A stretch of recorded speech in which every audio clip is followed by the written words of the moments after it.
Hello everyone, welcome to Gravitas. I'm Archit Seshadri. Thanks so much for tuning in. I'm Sana Khan. Let's get you all the big news stories from Southeast Asia and across the world over the next 1 hour. But first up, a look at the headlines.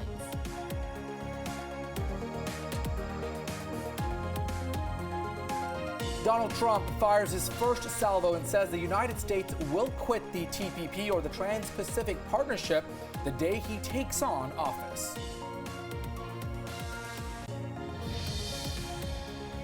And later on the show, the big discussion tonight, we look at the impact of the US pullout of NAFTA and a possibility of a SOC without India.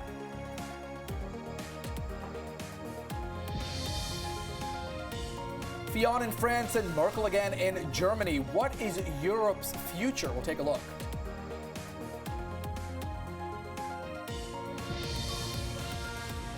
And closer home, Pakistan indulges in another brazen mutilation of an Indian soldier. India promises tough retribution.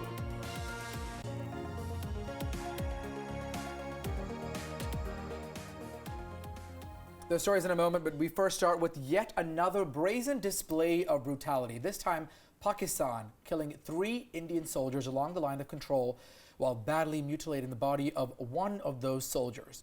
The Indian Army's Northern Command has vowed heavy retribution. Now, this is the second time such an incident has taken place this month. We spoke to Taha Siddiqui, WION's bureau chief in Pakistan, about this.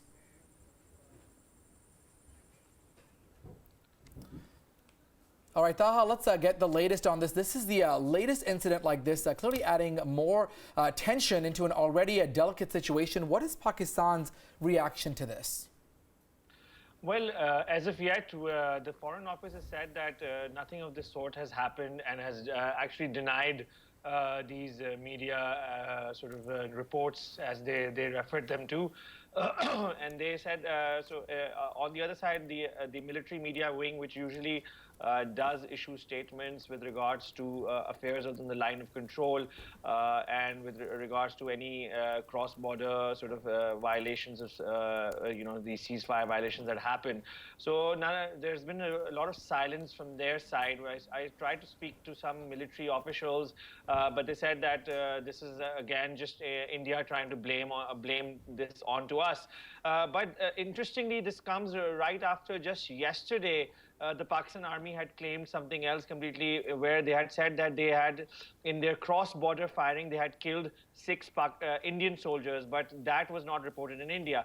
So the problem with this whole situation on the line of control is the fact that on both sides, the military tells journalists like us what is going on, and there's no way of independently verifying the information that is coming from the line of control. Right. Taha, also we've seen, the tensions along the border getting from bad to worse. Now, we were speaking to you earlier in the day, and you were suggesting there might be some of the domestic factors from Pakistan's side at play as well, particularly talking about the change of guard as far as the Chief of Army Staff is concerned in Pakistan.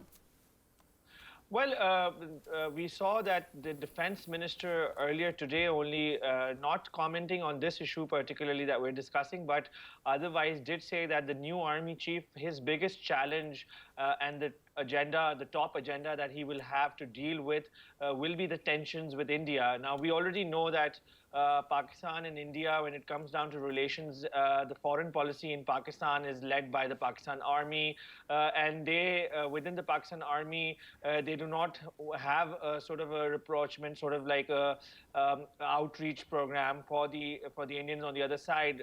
The civilians have tried to improve on relationship, but we talk to the military, they're not in favor of improving this relation. So the new army chief might continue that kind of a policy when he takes charge next month.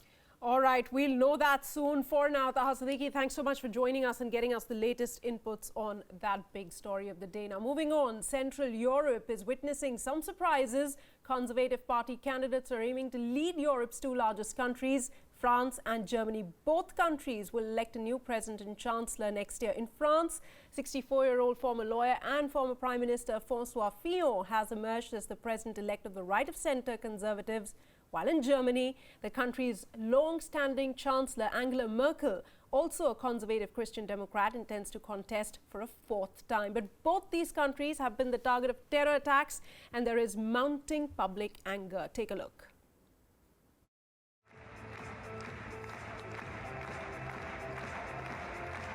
He is known to admire former British Prime Minister Margaret Thatcher, a woman whom France loved to hate, and he is said to be keen on better ties with Russia.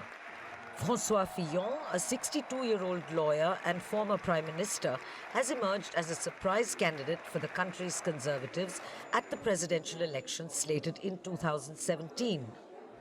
But not everyone is disappointed. Écoutez, c'est une surprise, mais en même temps qui n'en est pas vraiment une, parce que je pense qu'il y avait vraiment un besoin de changement. On a vu aux États-Unis, il y a peut-être eu une répercussion en France également.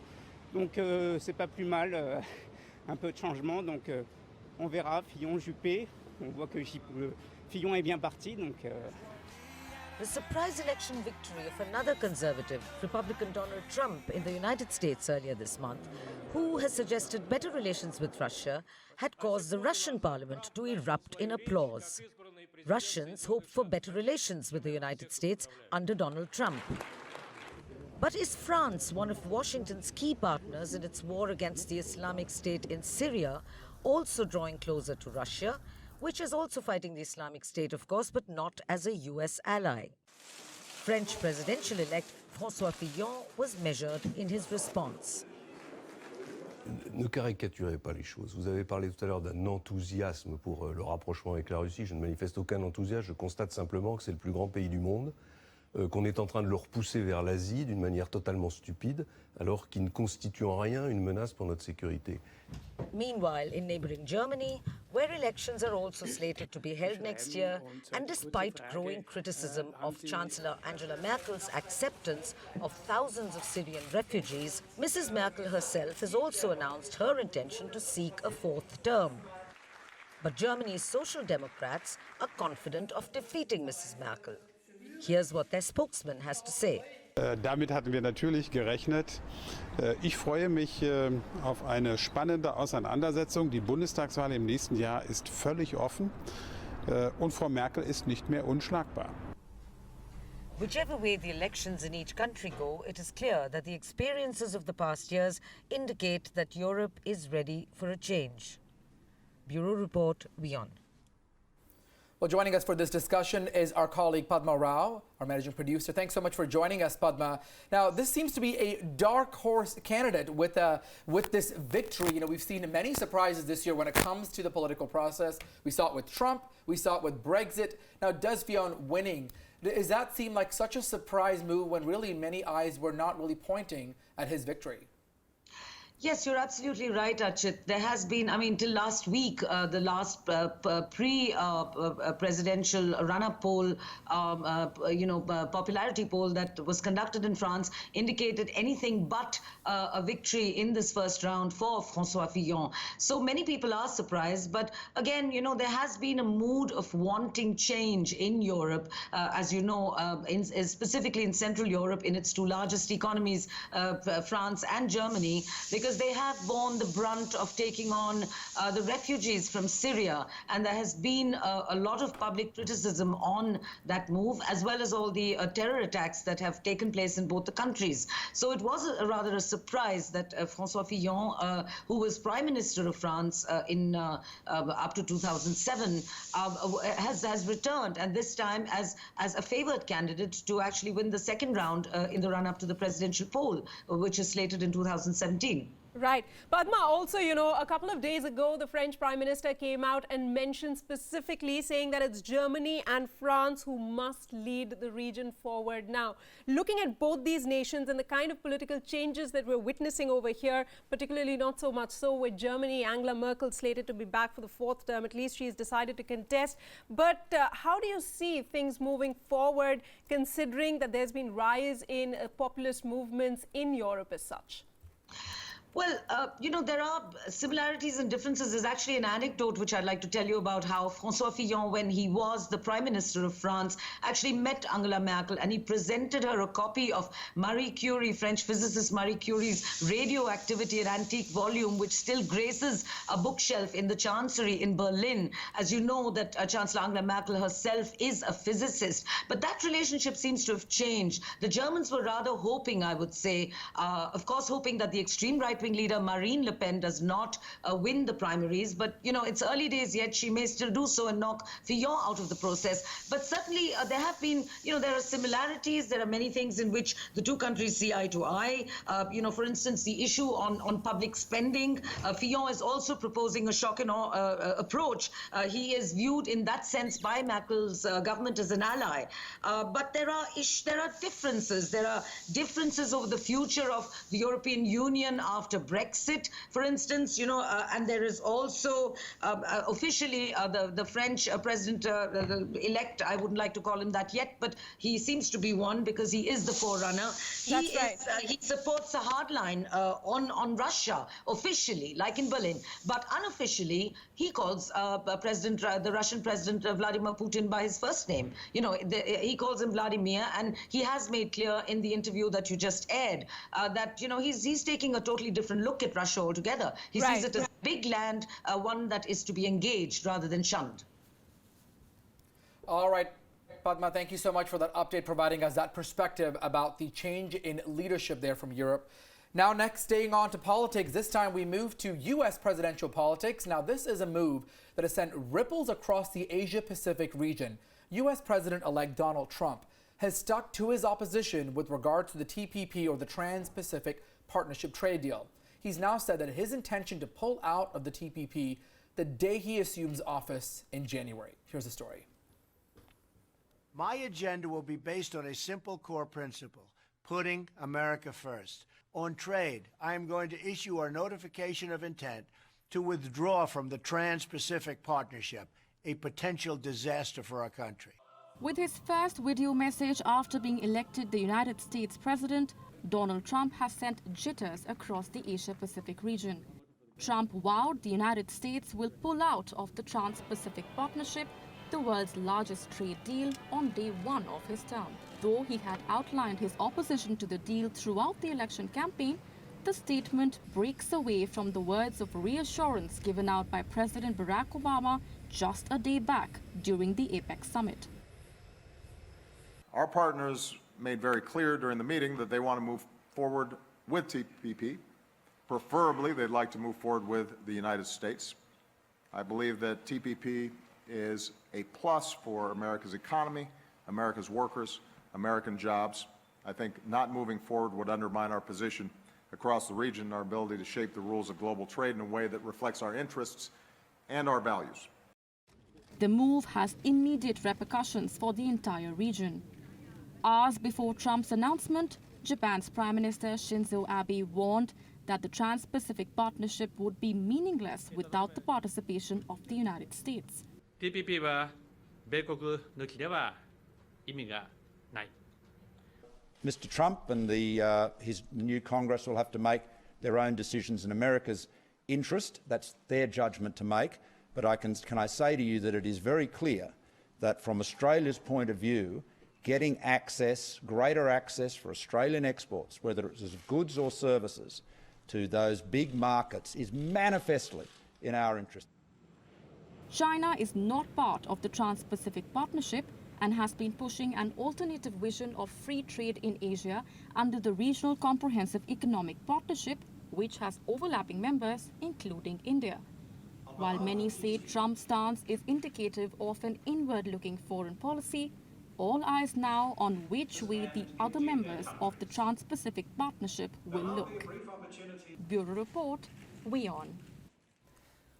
All right, let's get in Ramesh Ramachandran, WION senior international correspondent, on this story. He's joining us live from the newsroom. So, Ramesh, what's the likely impact in case that Trump does decide that, yes, he's going to move out of this TPP pact? What happens next? Sana, there's no doubt at all after his video message this morning that the US will indeed pull out of the Trans-Pacific Partnership. So there should be no confusion on that count. But that said, the impact will be felt across the world, especially those member states who are still very much members of the TPP, but who also are negotiating with China on the RCEP.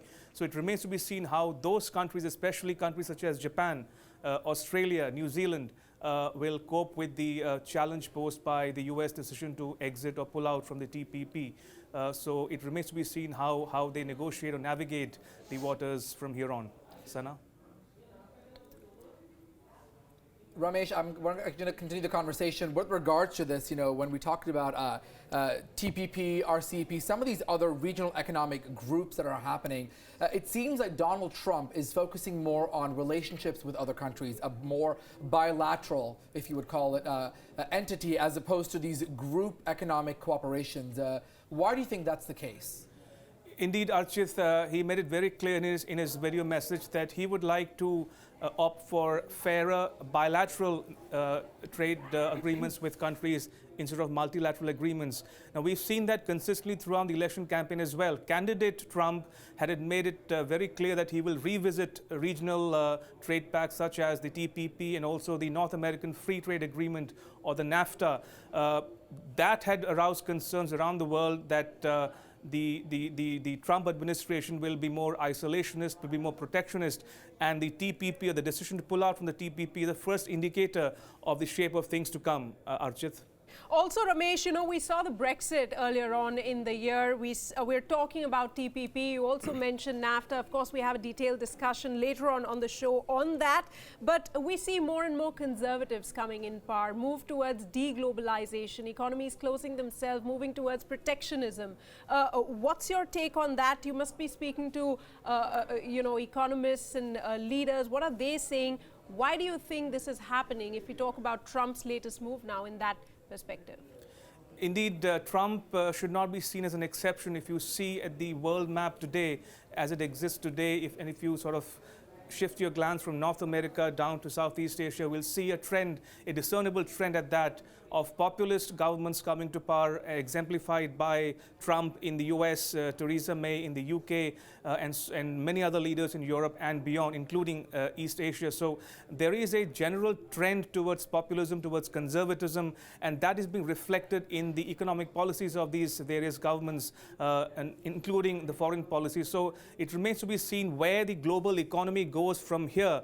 And interestingly, the options before some of these economies is stark. They have to choose between the TPP or the RCEP. Now, the RCEP is piloted by China, which does not have the US as a member, whereas the TPP had the US as a member, but not China. So the focus, I think, members will gravitate sooner than later towards the RCEP, and that will pose a challenge of its own for the US and its allies in the Asia Pacific and beyond. Absolutely. That means giving more and more power to China. Ramesh Ramachandran, thanks so much for joining us for the moment. We'll be back with you shortly.